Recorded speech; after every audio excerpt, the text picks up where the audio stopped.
여러분 안녕하십니까?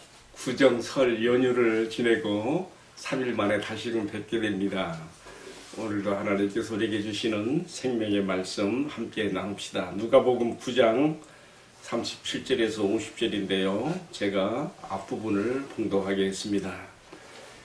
이튿날 산에서 내려오시니 큰 무리가 맞을세 무리 중에 한 사람이 소리질러 이르되 선생님 청컨대 내 아들을 돌보아 주옵소서. 이는 내 아들이니이다. 귀신이 그를 잡아 갑자기 부르짖게 하고 경련을 일으켜 거품을 흘리게 하며 몹시 상하게 하고야 겨우 떠나가나이다. 당신의 제자들에게 내쫓아 주기를 구하였으나 그들이 능히 못하더이다. 이어지는 말씀에서 주님께서 이 아이를 고쳐주시는 장면입니다. 예수께서 대답하여 이르시되 믿음이 없고 패역한 세대요, 내가 얼마나 너희와 함께 참으며 너희에게 참으리요. 내 아들을 이리로 데리고 오라 하시니 올 때에 귀신이 그를 거꾸로 들이고 심한 경련을 일으키게 하는지라. 예수께서 더러운 귀신을 꾸짖으시고 아이를 낫게 하사 그 아버지에게 도로 주시니. 이어지는 말씀은 여기에 대한 이제 반응이 나오고요.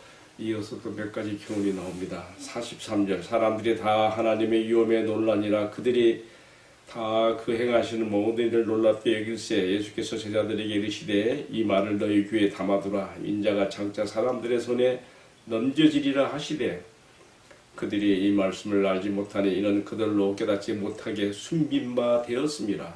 또 그들은 이 말씀을 묻기도 두려워하더라. 아멘.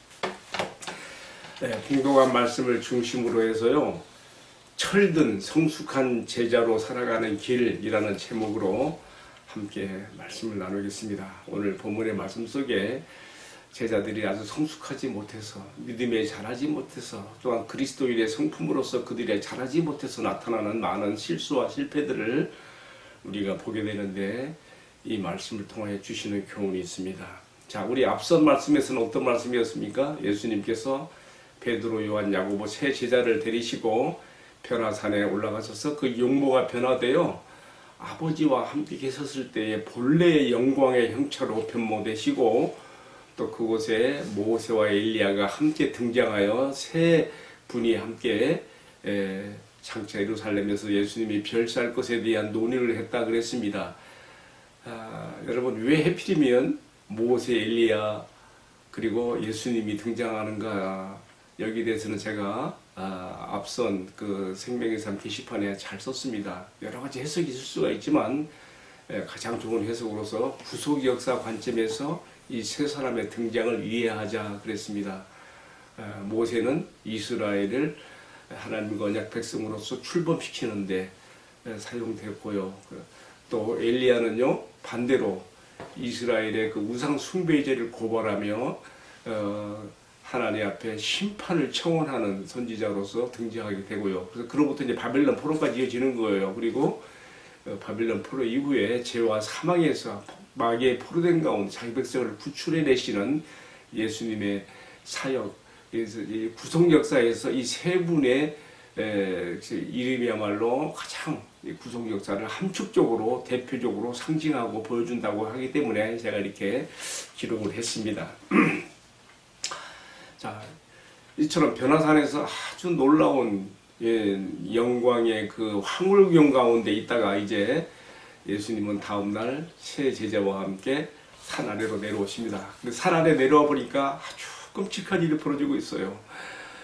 어떤 그 흉악히 힘들린 그 외아들을 가진 아비가 산 아래 남아있던 9 제자에게 좀 고쳐달라고 했는데 못 고치고 쩔쩔매는 제자들의 모습이 있었고요. 또 이 아이의 울부짖는 모습, 그리고 귀신 들린 아이가 그냥 거품을 흘리며 경련을 일으키고 죽어가는 모습, 또 그런가 하면 이런 모습을 동정하고 바라보기보다는 호기심 어린 눈빛으로 쳐다보고 있는 무리들, 여기에 또 한술 더 떠서 서기관들은 이 아이를 고치지 못한 제자들을 비난하고 조소하는 그 모습이 누가복음에서는 상세 기록이 안 되는데요. 마가 같은 본문의 말씀을 기록하고 있는 마가복음 9장에서는요 상세하게 이런 내용들이 나옵니다. 함께 마가복음과 누가복음을 비교해 보면서 오늘 말씀을 이해하면 더 좋겠습니다. 자, 산 위에서 경험했던 빛난 영적 학문용과 또 극심한 대조를 이루고 있는 산 아래 이 처참한 문제와 고통의 현장, 어둠에 속해 있는 이 현장, 이 두 세계에 대해서 여러분 잘 아는 이탈리아의 르네상스를 주도했던 화가 라파엘은 예수님의 변형되신 모습이라는 작품에서 표현했는데 언제 한번 기회가 되면 여러분 봐보십시오. 제가 그 그림이 가까운 우리 이모네 집에 있는데 가져올라 하다 깜빡 제가 잊어버리고는 못 보여드리는 것을 참 아쉽게 생각합니다. 어쨌든 라파엘이 그린 변형되신 예수 그리스도의 모습이라는 제목의 그림을 한번 인터넷에서 한번 보시면 좋겠습니다. 그래서 산 위에 영광스러운 빛난 모습과 산 아래 평지에서 땅에서 일어나고 있는 고통과 절망의 어두운 모습이 서로 극명하게 대비를 이루면서 우리에게 많은 것들을 시사하고 있습니다. 예수님은 영광스러운 그런 산 위에 그런 자리를 떠나셔서 문제와 고통과 어둠이 기다리고 있는 세상으로 내려오신 것이며 그 가운데서 또 그의 보내신 제자들을 통해서 당신의 사역을 이루가기를 원하시는데 제자들은 할 수 없었고 쩔쩔매고 있는 모습 오늘 우리에게 큰 교훈으로 다가집니다. 자, 예수님이 맨 먼저 하신 말씀이 뭐예요? 이러한 환경을 보시고 맨 먼저 하신 말씀이 믿음이 없고 패역한 세대요. 내가 언제까지나 너희와 함께 있으면 너희에게 참으리요. 그랬어요. 여러분 예수님은 답답하셨던 거예요. 믿음이 없고 패역한 세대요. 자, 여기서요 지금 제자들만 책망하시는 게 아니에요. 패역한 세대라고 한 것을 보니까 지금 이 장면을 지금 바라보고 있는 무리들도 포함하고 있는 것이고 더더군다나 못 고친 제자들을 조소하며 비난하는 서기관들도 짜잡아서 그 시대가 바로 이런 모습이거든요. 함께 다 포함해서 책망하시는 거예요. 이 믿음이 없고 패역한 세대요.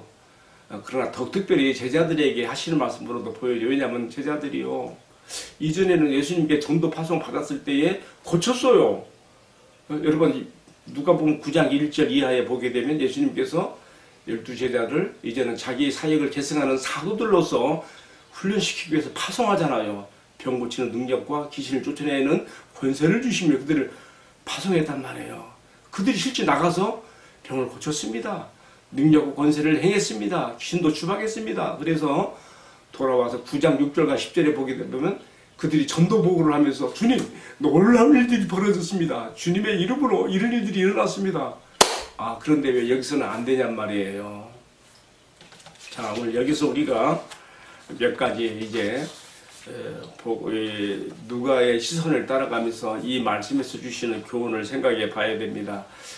마가복음에서는 상세하게 모든 것들이 기록되어 있는데 누가복음은요 간단하게 기록하면서도 누가가 성령의 감동 가운데 이 말씀의 직접적 당사자인 제자들뿐만 아니라 오고 오는 모든 시대에 그리스도를 따르는 그의 제자된 우리에게도 너희가 이런 모습을 가져야지만이 실패하지 않고 승리하는 그런 제자로서 삶을 살 수 있다고 교훈하고 있거든요. 우리가 하나하나 짚어보겠습니다. 크게 네 가지로 추격한다면 뭐냐? 첫 번째는요, 그들의 믿음이 없는 믿음의 결핍에 대해서 주님이 책망하시며 교훈하시는 거예요. 두 번째로는요, 아직 예수님의 말씀을 다 받아들일 만한 믿음의 영적 그릇이 되지 못한 것에 대한 안타까움을 또 담고 있어요. 또 세 번째는요, 제자들이 지금 예수님 믿고 십자가에 주실 그런 예수님 마음을 알지 못하고 자신들이 누가 더 메시아 왕국이 이루어지면 누가 더 큰 소리에 차지하겠느냐 다투는 모습이 또 이어지는 말씀에 나오거든요. 46절 이하에 나오죠. 예수님은 그들이 아직 그렇게 비교 우위적인 생각을 가지고 겸손하지 못한 모습을 책망하시는 거 보여요. 마지막 네 번째는요. 요한의 한 말에서 나오죠. 우리를 따르지 않는 자가 주님의 이름으로 귀신 쫓아내고 있습니다. 우리가 못하게 금했습니다. 주님 어떻게 생각하십니까? 예수님 말씀하시죠. 금하지 말아라. 너희를 반대하지 않는 자는 다 나를 위하는 자니라. 너희가 이렇게 나의 이름 사용하는 것을 너희들의 전배 특권처럼 생각하지 말아라.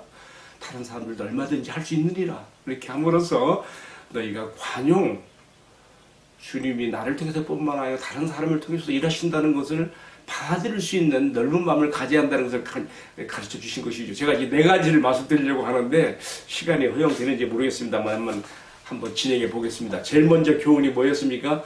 제자들의 믿음이 없는 믿음의 결핍을 주님은 여기서 책망하셨습니다. 여기에 대해서 구체적으로도 쓰고 있는 마가복음 9장 28절 39절에 보면 제자들이 이제 이 사건을 뒤로하고 가버나움 지부에 왔을 때 예수님께 물었어요. 예수님, 왜 우리는 그 귀신을 못 쫓아냈습니까? 이전에는 우리가 주님께 파송받아가지고 얼마든지 했는데 왜 못했습니까? 그때 예수님이 뭐라고 하십니까? 마가복음 9장 28절의 근거에 말씀을 드리면 이렇게 말했습니다. 너희가 기도가 없이는 이런 등급의 귀신은 나갈 수가 없느니라 말씀하셨어요. 그러니까 사람의 세계에도 질서와 어떤 그 유괴 질서 등급이 존재하는 것처럼 영의 세계 또 귀신의 세계에서 천사들 세계뿐만 아니라 귀신의 세계에서도 크고 낮은 자의 등급이 있는 걸 볼 수가 있어요. 이전에 제자들이 나가서 쫓아내었던 그런 귀신들은 좀 등급이 낮았던 거 아닌가 생각이 들어요. 예수님께서 마가복음 9장 28절에 이런 류의 귀신은 기도 없이는 나갈 수 없다. 이 말은 무슨 데요? 너희가 기도하지 않았지. 이미 너희에게 능력과 권세가 주어졌는데 하나님의 나라를 이 땅에 가져오게 하는 하나님의 통치가 이 땅에 실현되게 하는 능력과 권세를 너희가 이미 받았지만은 너희가 이러한 믿음으로 이것을 사용할 큰 일을 위해 너희가 기도하지 않았어. 계속적으로 기도하면서 기도에 깨어 있으면서 너희가 사도로서 보냄받은 자들로서 사명이 있는 자들로서 내가 할 일이 무엇인가를 깨닫고 늘 기도로서 준비되어 있어야 되고 깨어 있어야 되는데 너희들은 그러지 못했잖아. 그래서 이게 안 됐던 거야. 다시 말하면 기도하지 아니함으로 그들에게 이미 주어졌던 능력과 권세가 믿음으로 활용되지 못한 믿음의 효력을 발휘하지 못한 그 점을 주님이 지적하시는 것이죠. 여러분 어제 그 12제자에게만 해당되겠습니까? 오늘 이 시대에 주님의 제자가 되어서 주님을 따르는 우리들에게도 주시는 따끔한 주님의 질책이고 책망입니다. 우리가 제일 먼저는 내가 누구인가? 나는 어떤 정체성을 어떤 신분의 사람인가를 알아야 되지요. 나는 이 세상에서 안 믿는 사람들처럼 죄의 낙을 즐기며 막대게 살아가는 인생이 아니라 이 어두운 세상에 정말 빛으로 찾아오신 주님의 빛을 반사하는 주님의 제자여 성도로서 내가 이미 나에게 주님께서 부여주신 능력과 권세를 활용하여 이 어둠에서 빛으로 나가게 하는 사명을 위해서 내가 능력 권세를 사용해야 되거든요. 주님 앞에서 우리가 기도함으로써 이것이 발휘돼야 되는 것이죠. 예수님은 늘 이 땅에 계실 때에 아버지 앞에 그런 기도하는 그런 자세로서 자신의 보냄받은 사명에 대한 늘 각성을 가지시고 자신이 할 일이 무엇인지를 깨달으시며 아버지께 보냄받은 아들로서 자신이 할 일이 뭔가에 대해 늘 주님을 생각하시면서 기도로 이 모든 것을 이루어 가셨거든요. 오늘 우리에게도 사명감에 대한 재인식과 또 이것을 이루어가는 기도가 우리의 신앙과 삶 가운데 활발하게 일어나서 우리를 필요하는 때와 장소에 주님께 쓰임받을 수 있는 은혜가 함께하기를 주님의 이름으로 축복합니다. 그러니까 첫 번째 교훈으로서 믿음의 결핍에 대한 그런 책망을 뒤로하고 두 번째 교훈은 무엇인가 하면요. 제자들이 아직 영적으로 미성숙해요. 이해력이 부족해요. 자, 예수님께서 이 귀신 들린 아이를 고쳐주시고 나자 사람들이 막 환호하면서 하나님의 위엄을 보면서 칭송했다 했거든요. 여러분, 우리 그런 말 있잖아요. 박수 받을 때 떠나라. 예수님은요, 사람들의 이런 박수 갈채에 관심이 없으십니다. 오히려 주님의 마음을 지금 크게 차지하고 있고 주님의 마음을 짓누르고 있는 것은 뭐냐면 바로 어제 산 위에 올라가서 엘리야와 모세와 더불어 변론했던 것처럼 이제 예루살렘에 올라가서 자신이 십자가에 달리심으로 우리의 구속을 이룰 것에 대한 그러한 그 마음의 생각과 계획들이 주님의 마음을 꽉 채우고 있는 거예요. 그러니까 주님 제자들에게 말씀하는 것이지요. 뭐라고 말했습니까? 44절에 그 말을 했어요. 사람들이 다 주님이 하신 일 놀랍게 여길 때에 주님이 이런 말 했어요. 이 말을 너희 귀에 담아두라. 인자가 장차 사람들의 손에 넘겨지리라. 너무 뜻밖의 말씀이죠. 그러나 그들이 이 말씀을 알지 못하니 이는 그들로 깨닫지 못하게 숨긴 바 되었습니다. 또 그들은 이 말씀을 묻기도 두려워하더라 그랬습니다. 여러분 무슨 뜻입니까? 지금 주님은 사람들의 그 환호와 괄체 가운데서 자신이 예루살렘에 올라가 사람들의 손에 넘겨져서 그리고 십자가에 죽을 것에 대한 그 마음에 짓누름이 있어서 제자들에게 너희가 이러한 나로 인해서 발생되고 있는 이런 환호와 괄체에 너희가 흔들리지 말아라. 지금 나는 나의 길을 아버지께서 나를 보내신 뜻을 이루기 위해서 나는 나의 길을 가야 한다는 말씀하신 거거든요. 제자들은 이 말씀을 깨닫지 못했다. 영적으로 그만큼 이해력이 통찰력이 별로 없어요. 주님이 왜 이 말씀 했는가 이해를 못하는 거예요. 아직 철들지 못한 성숙하지 못한 제자들의 단면을 볼 수가 있습니다. 여러분 여기서 우리가 무엇을 깨달아야 됩니까? 진짜 우리가 주님의 사역을 감당하면서 우리의 영적 이해력이 통찰력이 커지려면요, 커지면 커지는 만큼의 비례해서 주님은 자기를 우리에게 알려오시는 분이세요. 우리의 영적 이해력이 너무 작기 때문에 주님은 자신을 나에게 충분히 드러내고 싶어도 못하시는 것이죠. 우리가 요한복음 16장 12절 13절에 보게 되면 주님이 그런 말씀하셨어요. 내가 아직 너희에게 이를 것이 많지만은 너희가 감당하지 못하리니 너희가 아직 이것을 감당할 만수이 못 되었으나 그러나 주의 진리의 성령이 오시면 너희에게 깨닫게 하시고 감당하게 하시리라 그런 말씀을 하셨어요. 뭡니까? 우리가 감당이 안 되기 때문에 주님께서 자기 자신의 그러한 그 비밀한 것들을 알리시고 싶어서도 못하는 것이죠. 자, 성도 여러분, 우리는 정말 주님의 그 말씀과 교훈 가운데서 우리의 그 영적 지각과 이해력을 충분히 넓혀서 주님께서 나에게 많은 것들을 개인적으로 나타내 줄 수 있을 만한 그러한 영적 수준에 도달할 수 있기를 주님의 이름으로 축복합니다. 자, 세 번째 교훈으로 넘어가겠습니다. 세 번째 교훈에서 주님이 제자들의 그 우열 다툼에 대해서 책망하고 있어요. 지금 이 책의 저자 누가는요, 마가복음에 있는 내용처럼 상세하게 그 귀신 들린 자 아이의 그 아버지의 그 간구에 대해서 예수님 그 고쳐주시는 장면을 그렇게 아주 리얼하게 자세하게 쓰지 않았지만은요, 이렇게 1년에 이어지는 이런 말씀들을 통해서 우리에게 어떤 주시는 교훈이 있는 겁니다. 세 번째 교훈은요, 제자들이 왜 실패했는가? 왜 그들은 주님처럼 그렇게 아버지의 뜻을 이루지 못했는가? 세 번째 교훈은요, 우리가 46절에서 48절까지 볼 수 있습니다. 제자들은 지금 서로 다투고 싸우고 있어요. 마태복음에서는요, 이 사건이 가이사랴, 변화산 아래에 있었던 가이사랴에서부터 가버나움, 전도 캠프가 있는 가버나움으로 오는 노중에서 제자들 간에 우리 중에 누가 더 크냐, 그런 우열 다툼, 논쟁이 벌어진 것에 대해서 말하고 있죠. 여러분 생각해 보세요. 예수님은 지금 십자가의 길로 지금 가시는 그 장면을 마음속에 그리며 그 일을 생각하며 아버지의 뜻을 이루기 위해서 자신을 지금 희생하시고 드리시는 그 일을 생각하고 있어요. 근데 제자들은요, 뜻밖의 엉뚱하게 다른 생각하고 있는 거예요. 이제 예수님이 우리를 데리시고 예루살렘에 올라가시면 이스라엘이 참 그 수천 년간 기다려왔던 메시아 왕국 하나님 나라가 이루어질 것인데 그동안 우리가 주님을 따랐으니까 적어도 우리가 한 자리씩 차지할 거 아니겠느냐. 그때 누가 더 큰 자가 되겠느냐. 서로 우열 다툼, 변론 다툼을 하고 있는 것이죠. 예수님 마음이 얼마나 복장 터졌겠다. 주님의 마음은 십자가를 생각하고 있는데 제자들의 마음은 하나님의 나라가 이 땅에 이루어졌을 때 메시아 왕국에서 누가 더 한 자리 차지하겠느냐, 더 큰 자리 차지하겠느냐, 그런 다툼으로 싸우고 있으니 어떻게 되겠어요? 예수님께서는 한 어린아이를 곁에 세우시면서 말씀했어요. 너희가 이 어린아이 하나를 갖지 않으면 되지 않는다. 이런 어린아이 하나를 영접하면 곧 나를 영접함이고, 나를 영접하면 곧 나를 보내신 아버지를 영접하는 것이다.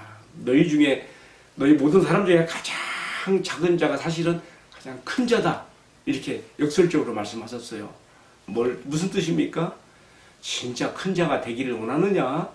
그렇다면 너희 눈에 보기에 보잘것없게 보이고 하찮게 보이고 아무것도 아닌 그런 낮은 자를 섬기고 받들어주는 그런 마음을 가진 자라야 진짜 큰 자이고 위대한 자이고 주님 앞에 쓰임받는 자라고 하시는 거 아니겠습니까? 여러분 그렇습니다. 정말 우리는 자신도 모르는 사이에 너무나 비교 의식 가운데 살아가는 것 같아요. 비교 우위적인 생각으로 나보다 높은 사람에 대해서는 열등감을 가지고 또 나보다 못한 사람에 대해서는 내가 우월감을 가지고 우리는 늘 이 속에서 다람쥐 쳇바퀴 돌듯이 살다가 불행하게 살고 있단 말이에요. 주님은 말씀하십니다.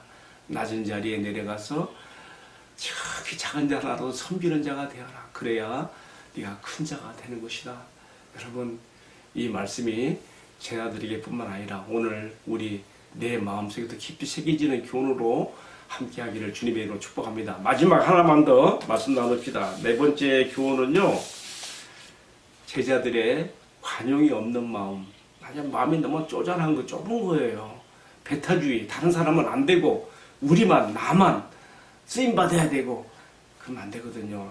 마지막 49절은 이렇게 되어 있어요. 요한이 여짜오되 주여 어떤 사람이 주의 이름으로 귀신을 내쫓는 것을 보고 우리와 함께 따르지 아니함으로 금하였나이다.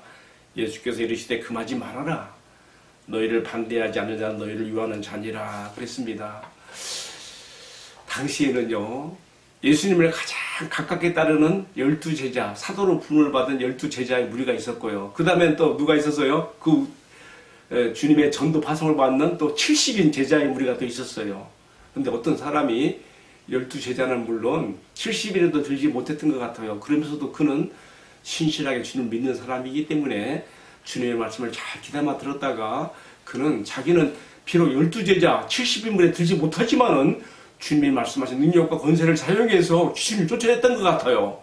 요한은 근데 그 이름이 뭐예요? 우레의 아들이라는 별명이 있잖아요. 성격이 급한 거예요. 근데 그가 나중에는 예수님의 사랑받는 자로 변화되지 않습니까? 이렇게 철들고 성숙되기까지는 이런 기간이 필요했던 거예요. 요한이 그 사람에게 하지 말라고 왜 우리 주님의 이름을 네가 도용하냐고 막 그랬던 것 같아요. 그 주님께 주님 잘했지요? 그렇게 묻는 건데 주님은 아니다 그랬어요. 아니다. 내 이름을 사용하고 나를 반대하는 자는 없느니라. 너희를 반대하지 않는 자는 곧 너희를 위하는 자다. 금하지 말라. 요한을 비롯한 제자들의 마음속에 들어있는 배타주의, 나만, 우리는 되고 다른 사람은 안 된다고 하는 주님의 이름을 사용함에 있어서 마치 전매 특허 받은 것처럼 우리만 할 수 있고 다른 사람은 안 되고라고 하는 그러한 것이 우리에게도 있지 않는가. 이 말씀 앞에서 돌아보게 되는 것입니다. 오늘 주님께서는 우리가 넓은 관용의 마음을 가지기를 원하십니다. 나를 통해서도 하나님의 영광이 드러나고 하나님의 일이 이루어져야 되겠지만은 다른 사람을 통해서도 하나님의 영광이 드러나고 하나님이 이루어지는 일이 이루어지는 것에 대해서 함께 기뻐하고 받아들이고 함께 감사할 수 있는 우리 그 넓은 마음의 사람들이 돼야 되는 것이죠. 오늘 제가 크게 4가지 교훈을 함께 나눴습니다. 믿음의 결핍에 대해서 주님의 책망을 들으며 우리 마음의 교훈을 담았습니다. 항상 기도에 깨어 있어야 될 이유가 무엇인가? 믿음의 효력이 발동되기 위해서 우리는 어떻게 해야 되는가? 두 번째는요, 제자들의 영적 이해력의 부족, 영적 통찰력이 부족해서 주님이 자기 자신을 다 드러내고 싶어도 드러낼 수 없고 감당할 수 없는 제자들의 모습을 통해서 우리가 영적 이해력을 키워야 된다는 거. 세 번째는요, 제자들이 겸손하지 못한 모습, 누가 더 큰 자리를 차지하겠느냐는 그런 교만한 모습에서 우리가 가장 큰 자는 어떤 자인가 교훈을 받았고요. 네 번째는요, 예수님의 이름을 사용하는 자에 대해서 관용하지 못하고 이렇게 배타주로 나갔던 요한의 말을 통해서 우리가 나뿐만 아니라 다른 사람들 통해서도 주님의 이름이 드러나고 영광 얻는 것에 대해서 함께 기뻐할 수 있는 넓은 마음을 가져야 될 것을 교훈받았습니다. 함께 기도하십시다. 사랑하시는 주님, 산 위에 올라가 계시는 동안에 산 안에서 벌어진 제자들의 쩔쩔매는 모습, 그리고 그것들을 관망하며 조소하며 바라봤던 무리와 서기관들의 모습, 모든 것이 뒤엉클어진 산 아래 그 문제의 중심에 들어오셔서 오늘 우리에게 중요한 말씀을 해주셨습니다. 주님, 우리가 정말 철들고 성숙한 주님의 참 제자로서 살아가는데 꼭 필요한 말씀, 우리가 마음 깊이 새깁니다. 항상 깨어 믿음의 굳게 섬으로 주님의 능력과 권세를 활용하는 저희가 되게 하여 주시고, 주님 우리의 영적 이해력과 지각이 넓어져서 주님의 비밀한 것들을 우리가 감당할 만한 자리에 가게 해주시며, 우리가 겸손함으로 정말 다른 사람들을 나보다 낮게 여기는 겸손함에 우리가 서게 해 주시옵고, 또 우리가 다른 사람에 대해서 비판적이고 배타적인 생각을 버리고 함께 관용하고 함께 주님의 일을 받들어 나가는 넓은 마음의 소유자들이 되도록 은혜를 베풀어 주시옵소서. 이 말씀들 마음 깊이 새기며 주님의 참 제자, 성숙한 제자의 길에 저희들이 서게 해 주시기를 존귀하신 우리 주님 예수 그리스도의 이름으로 기도 올리옵나이다. 아멘. 예, 마쳤습니다. 감사합니다. 내일 또 만나겠습니다.